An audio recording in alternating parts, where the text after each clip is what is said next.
పోటీ పరీక్షలు ప్రిపేర్ కావడానికి మన మైండ్ ఎలా క్లీన్ చేసుకోవాలి అనేటటువంటి వీడియోస్లో భాగంగా ఈరోజు మనం స్మార్ట్ గోల్స్ అనేటటువంటి కాన్సెప్ట్ని చూడబోతున్నాం. మన లక్ష్యాలు ఏ విధంగా ఉండాలి అంటే స్మార్ట్గా ఉండాలి.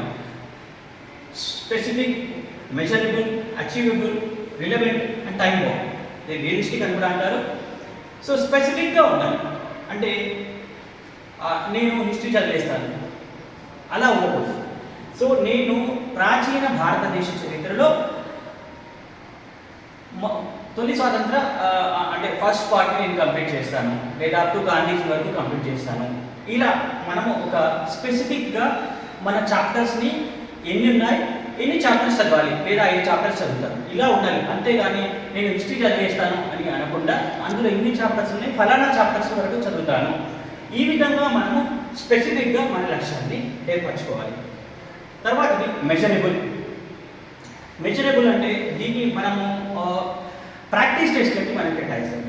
ప్రాక్టీస్ టెస్ట్ అంటే మీరు టెస్టులు రాస్తున్నప్పుడు మంచి మార్కులే వస్తున్నాయి అని కాకుండా ఒక సర్టెన్ పర్సెంటేజ్ ఆఫ్ మార్క్స్ నాకు రావాలి అని పెట్టుకోవాలన్నమాట.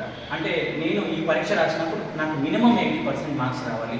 ఈ విధంగా ఎంతో కొంత మీరు ఇంతకుముందు మీ స్టాండర్డ్ ఏంటి, ఒక టెస్ట్ రాసినప్పుడు మీకు ఎన్ని మార్కులు వస్తున్నాయి, తర్వాత ఇప్పుడు మీరు పెట్టుకునే స్టాండర్డ్ ఏంటి, దాన్ని రీచ్ కావడానికి ప్రయత్నించాలి. మెజరబుల్.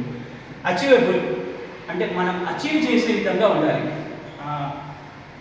రోజు 18 గంటలు చదువుతాను, ఇది అచీవ్ అయ్యేటటువంటి విషయం కాదు. నేను రోజు 8 గంటలు చదువుతాను, ఓకే, ఇది సాధ్యపడేటటువంటి విషయం.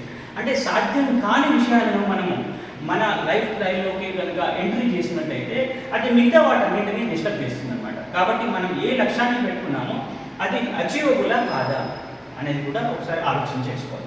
తర్వాత రిలవెంట్ అంటే అన్ని మనం ఏది పడితే అది చదవడము, మార్కెట్లో ఎన్ని మెటీరియల్ వస్తే అన్ని మెటీరియల్స్ని చదవడము, ఎన్ని క్లాసులు చెప్తే అన్ని క్లాసులు వినడము, ఇలా కాకుండా నిజంగా మన ఎగ్జామ్ సిలబస్ ఏంటి, మనము రాయబోతున్నటువంటి ఎగ్జామ్ ఏంటి, ఆ ఎగ్జామ్కి ఈ సిలబస్కి ఇది ట్యూన్ అవుతుందా లేదా, రిలవెంట్గా ఉందా లేదా, అనవసరమైన విషయాలకి వెళ్ళకుండా మనము మన పోటీ పరీక్షల దృష్ట్యా మాత్రమే ప్రతిదాన్ని చూడాల్సి ఉంటుంది. అనవసరమైన విషయాల మీద ఫోకస్ పెట్టకుండా ఉండాలి. తర్వాత టైం బౌండ్ అంటే మనము ఒక లిమిటెడ్ పీరియడ్ని పెట్టుకోవాలి. నేను పోటీ పరీక్షలకు ప్రిపేర్ అవుతున్నానంటే 1 year 2 years అంతే. తర్వాత నేను వచ్చేదాకా ఉంటాను అంటే 5 సంవత్సరాలు 10 సంవత్సరాలు ఎన్ని సంవత్సరాలు తెలియకుండా మీకు టైం బౌండ్ లేకుండా ప్రిపేర్ అవుతున్న తర్వాత మీతో పాటు మీ ఫ్యామిలీ కూడా ఇబ్బందులు పడాల్సి ఉంటుంది. కాబట్టి ఒక లిమిటెడ్ టైం బౌండ్ పెట్టుకొని మన ప్రిపరేషన్ని కొనసాగించాలి. ఈ విధంగా మీరు స్మార్ట్ అనేటటువంటి విధానం ద్వారా మీ లక్ష్యాన్ని ఏర్పరచుకున్నట్లయితే తప్పకుండా మీరు ఉన్నతమైన స్థాయిలో ఉండగలుగుతారు. Wish you all the best.